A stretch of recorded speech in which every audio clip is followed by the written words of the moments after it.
Hello friends, आज जो हम पढ़ने वाले हैं वो है conduction of neuro impulse. Conduction of neuro impulse का मतलब है न्यूरो इम्पल्स जो है वो कैसे एक जगह से दूसरी जगह तक ट्रैवल करती है, उसको हम कहते हैं कंडक्शन ऑफ न्यूरो इम्पल्स। ठीक है, यह हमारा लेक्चर नंबर 3 है। मैं हूँ वानी तसदुक। ये फोर्थ सेमिनार 2020 का जोलॉजी पोर्शन है। ठीक है, इसमें हम पहले पढ़ेंगे, पहले समझेंगे कि ये कंडक्शन ऑफ न्यूरो इम्पल्स होता कैसे है और किसके जरिए से होता है। कंडक्शन ऑफ न्यूरो इम्पल्स होता है न्यूरॉन्स के जरिए से। न्यूरॉन्स जो हैं इनको हम कहते हैं न्यूरो सेल्स भी। न्यूरॉन्स जो हैं, neurons are also called the neuro cells. ठीक है, अगर हम इनका स्ट्रक्चर देखेंगे, न्यूरॉन्स का स्ट्रक्चर देखेंगे, ठीक है, इसमें हमें पहले आते हैं डेंड्राइट्स या सेल बॉडी। सेल बॉडी को हम देखेंगे, जो ये मैन पार्ट है इसको हम कहते हैं सेल बॉडी। जो इसके ब्रांच निकल रहे हैं इसको हम कहते हैं, इनको हम कहते हैं डेंड्राइट्स। जो ये रॉड लाइक स्ट्रक्चर है इसको हम कहते हैं एक्सॉन। जो ये गैप है इन दो न्यूरॉन्स के दरमियान इनको हम कहते हैं साइनेप्सिस। ठीक है, फिर दूसरे न्यूरॉन का ऐसे ही स्ट्रक्चर रिपीट हो जाता है। ठीक है, सेल बॉडी जो है, सेल बॉडी क्या है न्यूरॉन में, जो हमने पढ़ी अभी, जो ये सेल बॉडी है ये क्या है। सेल बॉडी जो है main part of the cell है। इसमें इसमें न्यूक्लियस प्रेजेंट होता है और अदर ऑर्गेनेलीज प्रेजेंट होती है। जैसे हर एक सेल में प्रेजेंट होता है वैसे इसमें भी होता है।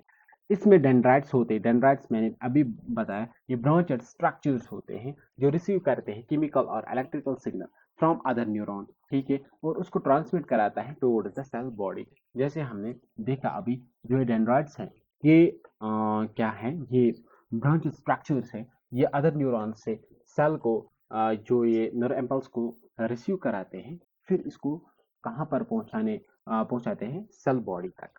ठीक है, इसके बाद आता है एक्सॉन। एक्सॉन क्या होता है, ये सिलेंड्रिकल रॉड शेप्ड स्ट्रक्चर होता है जो कैरी कराता है न्यूरो इम्पल्स को away from the cell body towards the neuron, towards the other neuron, या हम कह सकते हैं टुवर्ड्स द एक्सॉन एंड। ठीक है, एक्सॉन एंड या एक्सॉन टर्मिनल हम किसको कहते हैं, एक्सॉन टर्मिनल जहां पर ये रॉड लाइक स्ट्रक्चर, जहां पर ये एक्सॉन एंड हो जाता है उसको हम कहते हैं एक्सॉन टर्मिनल या एक्सॉन एंड। वहां पर रिलीज होते हैं न्यूरोट्रांसमीटर्स। न्यूरोट्रांसमीटर्स जो होते हैं, न्यूरोट्रांसमीटर्स एग्जांपल एसिटाइल कोलिन। ठीक है,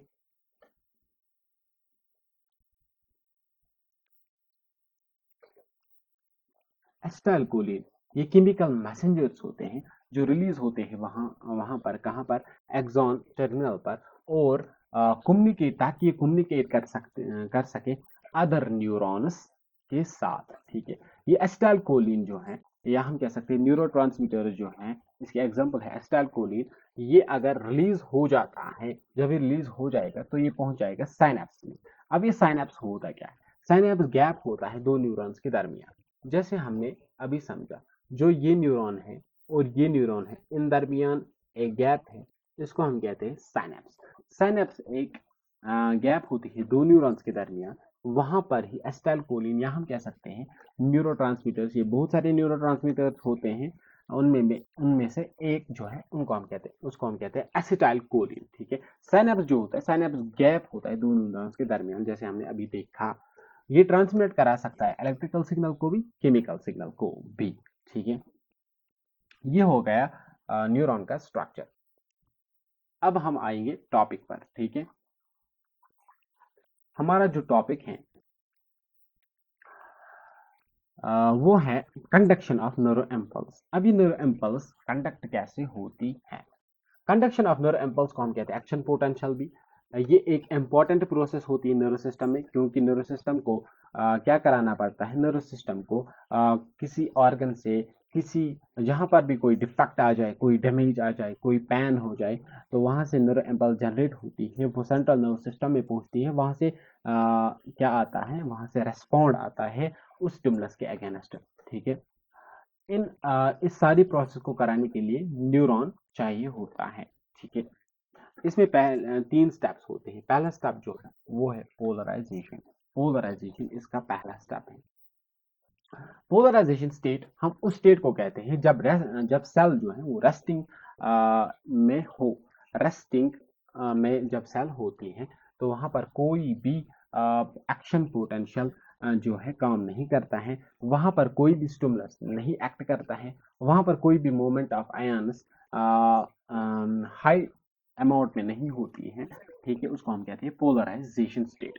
पोलराइजेशन स्टेट में क्या होता है, इनसाइड द सेल जो है वो मोर नेगेटिव होता है, यानी कि जैसे हमने देखा जो ये पोटेशियम आयन्स है बहुत सारे अंदर, ठीक है, ये क्रिएट कराते हैं नेगेटिव चार्ज अंदर से, ठीक है, क्योंकि अंदर जो है प्रोटीन्स होते हैं और पोटेशियम आयन्स होते हैं जिनकी वजह से अंदर का चार्ज जो है वो नेगेटिव रहता है।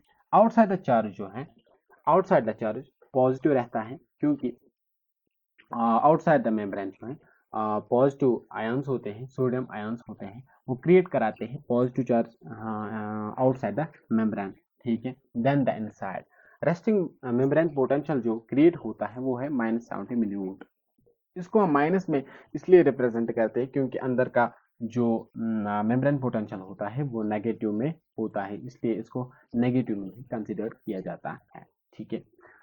जो रेस्टिंग स्टेट होता है सेल का, जो हम कहते हैं पोलराइजिंग स्टेट होता है सेल का, वहां पर भी कोई मतलब आयन्स जो है वो एक्सचेंज होते मतलब अंदर बाहर करते रहते हैं, थोड़े थोड़े थोड़े थोड़े अंदर बाहर करते रहते हैं, और जो अंदर बाहर आयन्स का होता रहता है वो थ्रू द लीकी चैनल होता रहता है। लीकी चैनल्स ऐसे चैनल्स होते हैं जहां पर सोडियम या पोटेशियम आयन्स जो है वो अंदर बाहर करते रहते हैं। जब ऐसा टाइम पहुंचता है कि सोडियम, पोटेशियम और सोडियम जो है इनका जो डिफरेंस है वो बहुत ज्यादा आ रहा है, तो सेल डिसाइड करती है कि सोडियम को बाहर निकाला जाए, पोटेशियम को अंदर लाया जाए, ताकि मेम्ब्रेन पोटेंशियल जो है वो बराबर रह सके, ठीक है, मेम्ब्रेन पोटेंशियल जो है वो बराबर रह सके, ठीक है। पोटेशियम को अंदर रखा जाए, सोडियम को बाहर निकाला जाए और मेम्ब्रेन पोटेंशियल को बराबर रखा जाए, ये सेल डिसाइड करती है और सेल एक्टिवेट कराती है सोडियम पोटेशियम पंप को, ठीक है।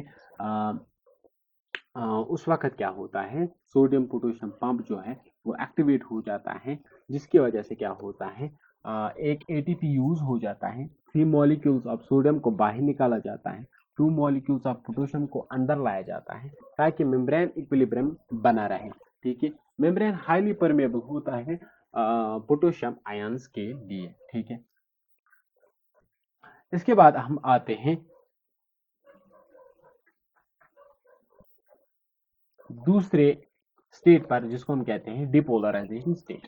डिपोलराइजेशन स्टेट मतलब जब पोलराइजेशन डिसरप्ट हो जाए, जब पोलराइजेशन जो है उसमें चेंज आ जाए, उसको हम कहते हैं डिपोलराइजेशन। डिपोलराइजेशन तब होती है जब थ्रेशहोल्ड लग जाता है, जब स्टिमुलस लग जाता है, ठीक है। तो स्टिमुलस जो ये थ्रेशहोल्ड होता है वो -55 मिलीवोल्ट जब थ्रेशहोल्ड आ जाए तो क्या होता है, तो वहां पर डिपोलराइजेशन होती है। डिपोलराइजेशन उस थ्रेशहोल्ड से डिपोलराइजेशन होती है। डिपोलराइजेशन की वजह से क्या होता है, voltage gated sodium channels open हो जाती है। वोल्टेज गेटेड सोडियम चैनल्स मतलब वो चैनल्स जो सिर्फ सोडियम के लिए अलाउ है, ठीक है, जो सिर्फ सोडियम को अलाउ करती है उनको हम कहते हैं वोल्टेज गेटेड सोडियम चैनल्स, ठीक है। उससे क्या होता है, सोडियम जो है, सोडियम का मोमेंट अंदर की ओर होता है और पोटेशियम का मोमेंट कुछ भी नहीं होता है, पोटेशियम सिर्फ अपनी जगह रहता है, और इस स्टेट को हम कहते हैं डिपोलराइजेशन स्टेट। इसके इससे क्या होता है, इससे एक्शन पोटेंशियल क्रिएट हो जाता है, ठीक है, जिसकी वजह से सोडियम जो है वो अंदर की ओर आ गया, ठीक है, जैसे हम देख रहे हैं सोडियम जो है वो अंदर की ओर आ गया, पोटेशियम जो है वो अपनी जगह है, ना वो अंदर जा रहा है ना वो बाहर आ रहा है, ठीक है। नेट चार्ज अब सेल जो है, आप बाहर का भी चार्ज अंदर आ गया तो पॉजिटिव बन जाएगा, ठीक है, और net charge outside the cell more negative बन जाएगा, क्योंकि अंदर के कंपैरिजन में बहुत ज्यादा नेगेटिव चार्ज बाहर क्रिएट हो जाएगा जब ये एक्शन पोटेंशियल +35 मिलीवोल्ट तक पहुंचता है। तो उसके बाद ये रिपोलराइजेशन स्टेट में आने लगता है, ठीक है। तीसरा स्टेप है रिपोलराइजेशन स्टेट मतलब इसमें क्या होता है, इसमें पॉजिटिव चार्ज जो है, पॉजिटिव चार्ज जो है उसको बाहर निकाला जाएगा, ताकि बाहर जो मोर नेगेटिव है उसको बैलेंस किया जाए, और अंदर जो है, अंदर सोडियम को रखा जाता है। जब रिपोलराइजेशन स्टेट आता है तो पोटेशियम गेटेड चैनल्स ओपन हो जाती है। पोटेशियम गेटेड चैनल्स मतलब वो चैनल्स जो सिर्फ पोटेशियम के लिए ही परमेबल होती हैं, जो सिर्फ पोटेशियम को कैरी कराते हैं। पोटेशियम बाहर निकलता है, जब पोटेशियम बाहर निकल जाएगा तो सोडियम अंदर रह जाएगा। हमने क्या कहा, हमने कहा सेल जो है इसके अंदर रहना चाहिए पोटेशियम और बाहर रहना चाहिए सोडियम। अब अंदर क्या रह गया, सोडियम रह गया अंदर, और बाहर क्या आ गया, पोटेशियम। अब पोटेशियम को अंदर की ओर लाने के लिए अब क्या होता है, sodium potassium potassium pump activate हो जाता है, जिसकी वजह से सोडियम पोटेशियम पंप जो है वो क्या करता है, वो 2 एटीपीज यूज करता है। ठीक है, 2 एटीपीज यूज करता है, 1 एटीपी यूज करता है, और क्या कराता है, 2 मॉलिक्यूल्स ऑफ पोटेशियम को अंदर की ओर लाता है, और 3 मॉलिक्यूल्स ऑफ सोडियम को बाहर की ओर निकालता है। ठीक है, अब क्या आ गया, अंदर आ गया पोटेशियम, बाहर निकल गया सोडियम। अब जो है सेल जो है, सेल का अंदर का चार्ज जो है नेगेटिव बन जाएगा, बाहर का चार्ज जो है पॉजिटिव बन जाएगा as compared to the inner side. ठीक है, inner side of the cell. ठीक है, तो अब ये अपनी जगह आ गई, उसको हम कहते हैं पोलराइजेशन स्टेट। Polarisation state. ठीक है, स्टेट को हम क्या कहते हैं, पोलराइजेशन स्टेट। ठीक है, ये जो है, जैसे हमने पहले देखा, पोलराइजेशन स्टेट जो है, इसमें क्या होता है, अंदर जो सेल है वो मोर नेगेटिव होती है, बाहर जो सेल है वो मोर पॉजिटिव होती है अंदर के कंपैरिजन में। अब वही चीज हो गई, यहाँ पर क्या हो गया, अंदर जो है मोर नेगेटिव आ गया बाहर के कंपैरिजन में, बाहर जो है मोर पॉजिटिव आ गया अंदर के कंपैरिजन में। अब ये आ गई पोलराइजेशन स्टेट में। ठीक है, अब ये रेस्ट में सेल आ गए हैं। ठीक है, ये 3 फेजेस हैं कंडक्शन ऑफ न्यूरो इम्पल्स के। अब हम देखते हैं कुछ ग्राफ, जो यहाँ पर ग्राफ है, देखिए -70 मिली वोल्ट जो है, ये क्या है, ये रेस्टिंग मेम्ब्रेन पोटेंशियल है, यहाँ पर कोई भी मूवमेंट नहीं होती है। जब ये पहुंच जाता है -55 पर, ठीक है, अब ये -55 मतलब स्टिमुलस।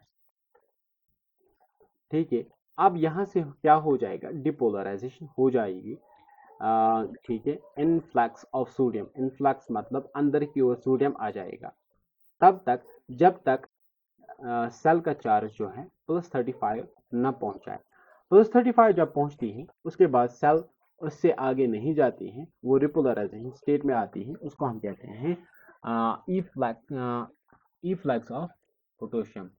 ठीक है, इफ्लक्स ऑफ पोटेशियम मतलब पोटेशियम बाहर निकलता है। ठीक है, ये सोडियम पोटेशियम का ग्राफ था। ठीक है, थैंक यू फॉर वॉचिंग।